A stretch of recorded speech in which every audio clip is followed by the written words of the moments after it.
In this week's episode, we're back in Amish store country. We visit Hare Krishna's in West Virginia, get locked up in prison, let me out, and do it all with friends. They're making it weird.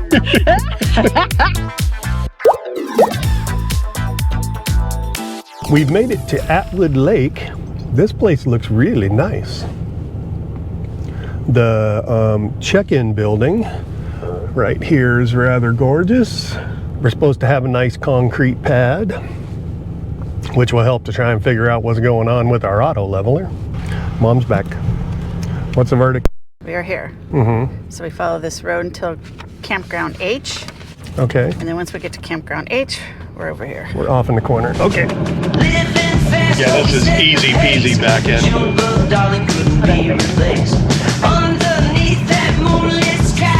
want me to come a little more passenger? Or a little more, I'm sorry, a little more. This place is absolutely beautiful. It's real new, but it's all concrete pads where we're at. And the view of the lake that we have is just stunning. The view of the lake is absolutely amazing. Campground's awesome. Quiet. There's like nobody here right now. It's during the week, but it is the Wednesday before Labor Day, so I imagine it's going to start filling up today. I'm almost afraid to say this, but I think this campsite... You're going to say something about our luck? May have busted the dip. Oh, see. It's been 2 great days of no stress, nothing breaking. Yes. Being able to get some stuff completed, relaxing, hanging with some friends. Yeah. This is why we do this, yes. not the other issue. And for those of you who are new to the channel, when she says, 2 days of things not breaking, it doesn't mean that everyday stuff breaks on us. We just had 3 days of craziness where, well, if you watch last week's video, you'll see what I'm talking about. We had like a tornado in St. Louis, auto leveling issues, we threw a wet bolt, all within like 3 days. So today we are gonna go hang out with some friends of ours, Zach and Chelsey. Zach and Chelsey we met very early on our channel, back when we had our Imagine travel trailer. They're millennials, they're probably the same age as our son and daughter, but we kind of love them like our son and daughter at this point, right? They're sweet people. Yeah, they're just lovely people. She's a travel nurse, so that's why they full-time. And we're gonna go hang out with them. We're gonna go to Ohio Amish Country. Apparently. And you know what that means? Jelly. That means Amish jams and jellies. And good meat sticks. I am a huge fan of Amish grocery stores. So this will be our first one for over a year, because last year we didn't get as far east. Nope. This is also the time that we're starting to slow down again and really starting to enjoy. Instead of go to get across country, we're slowing down, we're staying in places a little longer, and it's such a much better pace. There's been a lack of adventuring, but we're adventuring today. We are adventuring today. I'm gonna clam up. We're gonna go meet up with Zach and Chelsey, and we're just gonna go check some stuff out. Come along with us.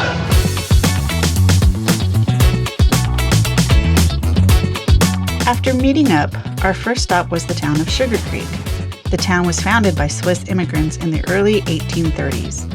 The immigrants used the local Amish milk to create amazing cheeses.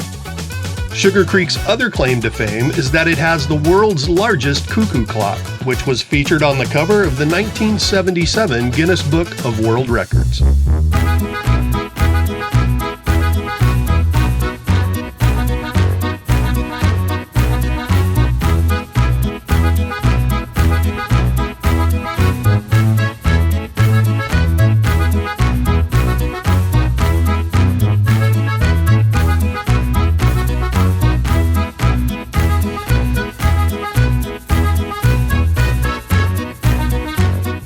The clock chimes on the hour and the half hour, so you have plenty of times during the day that you can catch it in action. We found the Amish market. All the jams and jellies. Yay! And pickled everything. Move day, rain day. Of course. I'm soaked to the bone.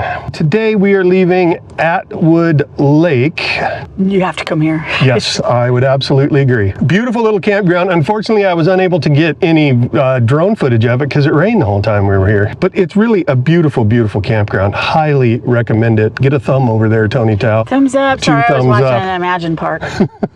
While we were here, we visited with our friends Zach and Chelsey, and we visited with Zach and Chelsey's parents, Ed and Diane, and just had the best time. Diane's freaking hilarious. She had me laughing all day long. She's a character. So yeah, shout out to all Ed, of you kids, to Ed, Diane, yay! and Zach and Chelsey, of course. And all the puppies. And all the dogs. Yes, there was all kinds of dogs. Today we're heading down to Grandview Campground. Grandview in It's in Moundsville, West Virginia. I don't think I'm gonna like it because I'm an Almond Joy guy. Get it? Mounds, Almond Joy. That's ugly. All right, we are getting out of here now. Gotta go. The drive into Moundsville was lovely, but a little tight as RV life took us through the center of town. Yeah, you're good. Keep coming, keep coming, keep coming. Quick interruption to your regularly scheduled program. I want to take a moment to learn you something I learned while we were in West Virginia. So when we parked, our site wasn't all that level, so we had to use our Anderson levelers to level out the rig. For those of you that don't know how these work, you roll your tire up on these, it rolls forward, which will lift your rig, and then you take the block, put the block underneath it. So when you do that, we've found that when you unhook, sometimes the rig hasn't settled and it will move. And it kind of looks like this. So as you saw in that clip, when the whole rig shifted, Tony and I both just kind of jumped out of our skin. We do it every time it happens. Well, while we were in West Virginia, I was talking to Mike from Campin With The Confers about this issue, and he gave me a fix for it that I just went, I am such an idiot. Why did I not think of that? It's one of those things that's right in front of your face, but you never think about it. So here's the solution to it. Once you get parked, once your rig is up on your blocks and you have your chalk in there, go back to your truck. Put your truck in neutral, release the brake, take your foot off of the foot brake, and give everything a moment to just kind of settle out. The rig may roll a little bit, but once it settles, now when you unhook, that whole rig is not going to shift on you. Again, such a simple concept. I don't know why I didn't think of it, but thank you, Mike Confer, for giving me this idea, because I do it every time now. I park the rig, and then I let it adjust before I unhook it. All right, back to our fun with the Confers. So we made it to Grandview, where we are going to be hanging out with Mike and Shelly Kaye of Campin With The Confers this weekend. I only have one thing to say. I'm tired of being cold and wet. For the last 2 days, this is the third day in a row, it's been just drizzly, rainy. It kind of feels like we're up in the Pacific Northwest again. I don't mind it. That's because you're inside setting up. I'm outside in the rain getting cold and wet. I don't mind it. The drive into this park is a very, very steep road. So if you're coming into here, just be prepared for that. Just know. Take your time. It's a steep road getting in. The park itself is one strip, and we're all on this mountain looking down into the, I guess that's the Ohio Valley or something like that, they said? Well, it's down there where the Ohio River is, so it's actually a really beautiful view off the backside of our rig. It's kind of looking down into this just tree-lined valley. So, beautiful spot. Set up beer. Set up beer. Trying to get back into that habit because it seems to be working. We haven't. Absolutely. I did have a picture fall off the wall today, though. It was a picture of you and us. Hope that's not like a. Oh, is it our Cialis picture? Yeah. We had this photographer do some photos of us. They were so horrible. One of them I turned into a Cialis ad. It's kind of sweet, but it's funny. So we'd rather be funny than cute. So. It does look like a Viagra Cialis commercial. It absolutely does. Things are lining up as far as getting the rig repaired. Yeah, so that's the other thing I had to do. When we lost that wet bolt coming through Indiana, the guy that came out to service us, he was a heavy truck mechanic, he didn't have a wet bolt. All he had was a regular old shackle bolt. So we've got a shackle bolt in there for now, but I've got lined up once we get into Pittsburgh to have a mobile tech come out, replace that shackle bolt with the wet bolt, as well as look at the other wet bolts on that side, because there's a couple of them are not taking grease, and that's not a good thing. All right, here, let's toast.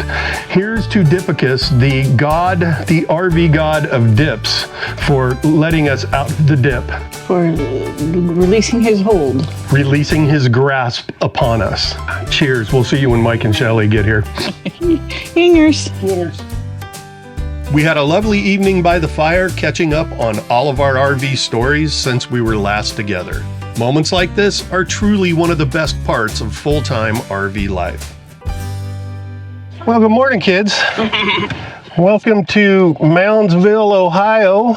West Virginia. That's what I said, Moundsville, West Virginia. It's not like we were filming. You can't go back and check. Right. Today we have company. We have Mike and Shelly Kaye in the back seat. They're standing on the side of the road like this. If y'all have been watching our channel for a while, I'm sure you're familiar with Mike and Shelly Kaye. We pimp them all the time because they're just great people. We have so much fun camping with them. We haven't had a chance to in a couple of years now. Yep. It was like 2 years the last time we hung out with them. Yeah, it was 2 years ago, up in Columbus, Ohio. Today we're gonna go do two things, right? We're gonna go see Maybe more. at least two things. We're gonna go see the reason that this place is named Moundsville, because there's a mound, and then there's it's like a Hare Krishna temple that Palace is of gold? All right, we're gonna get the truck started and get the heck out of here. We will see you at a great big mound of dirt. On the way out of the park, we stopped at a scenic overlook that peered down into the Ohio River Valley. And of course, there was the Almost Heaven swing, which we all took turns on. So for those of you that don't know, Mike Confer is a prolific geocacher. So he just ran straight down the hill to find, well, he probably found a couple things, probably a geocache and a scorching case of poison ivy. No poison ivy today. Did you find your cache? The geocache. Nice, right on. And it's called over the hill for a reason. Because that's steep. The Grave Creek Mound is one of the largest conical types of burial mounds in the United States. It was created somewhere between 150 and 250 BC by members of the Adena culture, who moved 60,000 tons of earth to create it.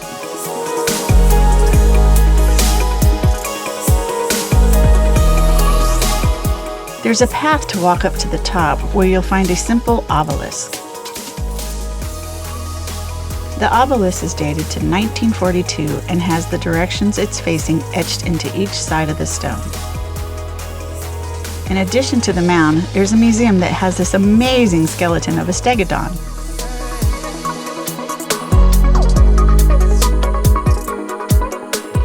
There was a further collection of skulls and a diorama of what the area may have looked like at the time the mound was built. It's an interesting sight and definitely worth a look.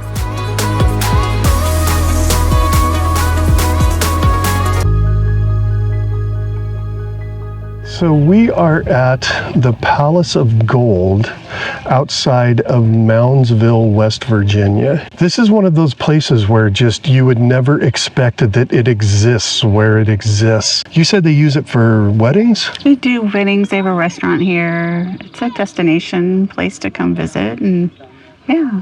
It's kind of one of these absolutely beautiful places in the middle of nowhere. Right? So we're going to wander around. And take pictures because it's so pretty. Yeah, we're just going to take some lovely video of this place because it's absolutely gorgeous. Yeah. Welcome to the new Vrindavan Palace of Gold. The palace is a Hare Krishna community nestled in the mountains near Wheeling, West Virginia. It was founded in 1968 by American Keith Gordon Ham, who had converted and taken the name Kirtanananda Swami. The palace was built to honor Swami Prabhupada, a religious teacher from India that spread the teachings of Krishna consciousness. The members follow the teachings of Sri Krishna, which include the belief that cows are holy beings. In the mid-1980s, the community was at its peak, with over 400 devotees. Many were teenagers and built the palace and surrounding structures.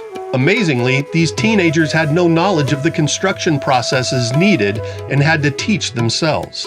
This included learning how to install an estimated $600,000 worth of marble, onyx, teak, and 24-karat gold leaf.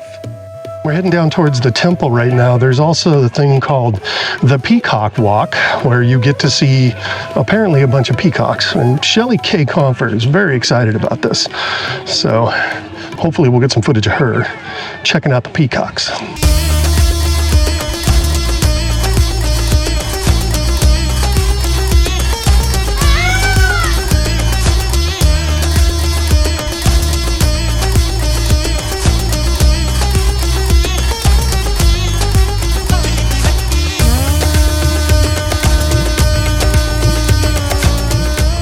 Today, New Vrindavan is home to around 100 devotees, but still sees many followers of Sri Krishna that make a pilgrimage to the site.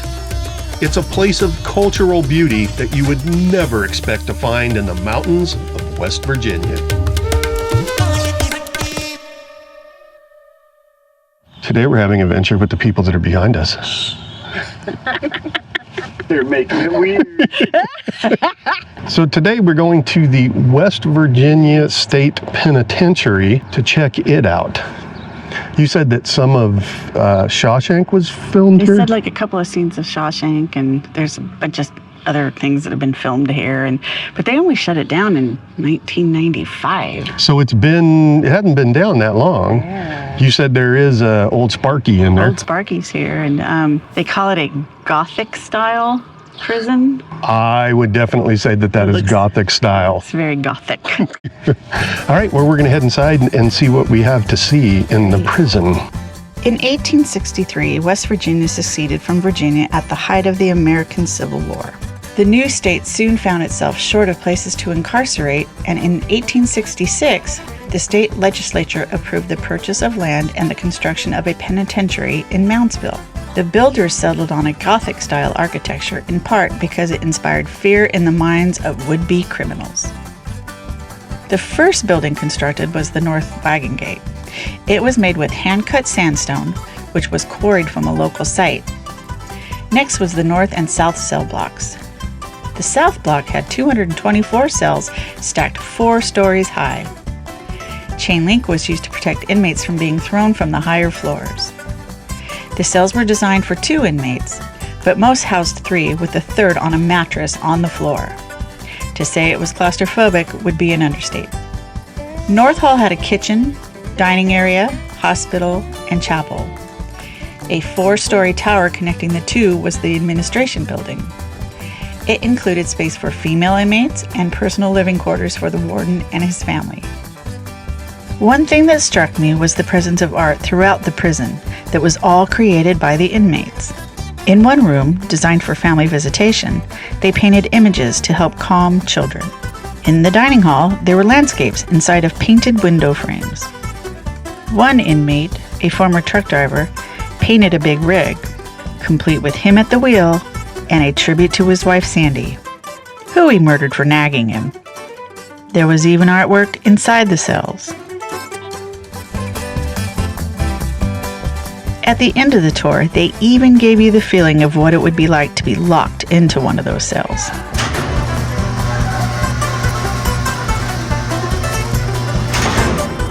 After the door closed on you, you could see why this prison was closed after the West Virginia Supreme Court ruled that the cell size alone was cruel and unusual punishment.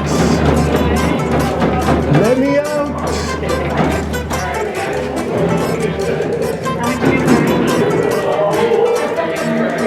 All in all, we would recommend this tour if you're in the area. It's a fun and informative look into the inner workings of an old prison. All right, kids. Well, we just realized that we have been hanging out all weekend long with Mike and Shelly Kaye, and we never once did a stand-up chatting with each other. And we're getting ready to leave right now, which is one thing that I love and one thing I hate about full-time RVing. The one thing I love is that we wind up in beautiful places with lovely friends, and we get to hang out for the weekend and just do cool stuff. Right. Which we did. And the thing that I hate is the weekend is now over. So we all have to go our different directions, but we're not going to say goodbye. We're just going to say until the next time we camp together. And if you had to stick around with us all the time, you wouldn't want to hang out with us. I'd get on your nerve. My nerve, there's only one, right? Okay, quick question for whichever of you two want to answer it. What did you think of this campground, which is the Grand View Campground? VUE? VUE. The view is amazing. Yes. You pointed like me, like I was the view. You are the view. My opinion, a little spendy if you're not going to use all the amenities like the swimming pool and all of the stuff. But other than that, it's got everything you need. You never have to leave the campground to get anything that you need. I would agree, exactly what you said. Yeah. That never happens. I think for the surrounding area, I think like a long weekend is good. Like I feel like we knocked out all of the things that we were interested in doing in the area. But for the campground itself, I think it would be a perfect place really for like teenagers. Yeah. Yeah. Yeah, because they have the zip line and the confidence course and all of that stuff. Yeah, I would agree with that. I don't know. It's a little close to the Krishnas to have teenagers. All right, kids. Well, we had a lovely, lovely weekend. And just a little production tip for you. If you have short wives, just have the dudes stand in a hole and the wives stand on a berm. Works out perfect. All right, we're out. Until we see you next time, Until we meet again. Until we meet again. Guys. Safe travels to you as well. For sure. All right, kids. We'll see you where we see you. See you guys.